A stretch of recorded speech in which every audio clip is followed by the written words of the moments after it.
നമസ്കാരം. ആന്റിക് മാസ്റ്ററിന്റെ പുതിയൊരു എപ്പിസോഡിലേക്ക് എല്ലാവർക്കും ഒരു സ്വാഗതം. സോ പഴമയെ സ്നേഹിക്കുന്നവർക്ക് വേണ്ടി വീണ്ടും ആന്റിക് മാസ്റ്റർ വന്നിരിക്കും. സോ ആന്റിക് മാസ്റ്റർ ഒരു ലോങ് ബാക്കിൽ മീൻസ് ഗ്യാപ്പ് ഉണ്ടായിരുന്നു. ഞാനിവിടെ ഇല്ലായിരുന്നു, ഞാൻ വെളിയിലായിരുന്നു. സോ ഞാനിപ്പോൾ തിരിച്ചെത്തിയിരിക്കുന്നു. നമ്മൾ ഇന്ന് പരിചയപ്പെടാൻ പോകുന്ന ഒരു ചോളപ്പോട്ടാണ്. ചോളപ്പോട്ട് എന്ന് പറഞ്ഞു കഴിഞ്ഞാൽ പണ്ട് കാലത്തൊക്കെ നിധികളും എല്ലാം നിധികുംഭം എന്ന് വേണമെങ്കിൽ പറയാം. പണ്ട് കോയിൻസ് ഒക്കെ ഇട്ട് വെച്ചിരുന്ന പണ്ട് മണ്ണിന്റെ ഉള്ളിലൊക്കെ പോയിരുന്ന ഒരു സാധനമാണ്.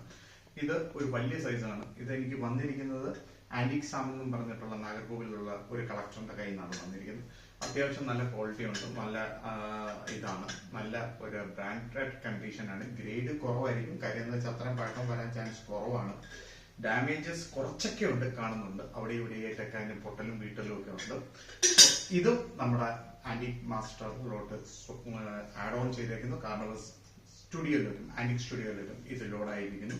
നമ്മുടെ കയ്യിലുണ്ട് ഓൾറെഡി, പക്ഷെ അതെല്ലാം ചെറുതാണ്. ഇത് ഇച്ചിരി വലുതാണ് സംഭവം. ഇത് അത്യാവശ്യം പഴക്കം കുറവാണ് സംഭവം. സോ ഇതും ലോഡായിരിക്കുന്നു നമ്മുടെ ചാനലിൽ, നമ്മുടെ ഗ്രൂപ്പിലേക്ക്.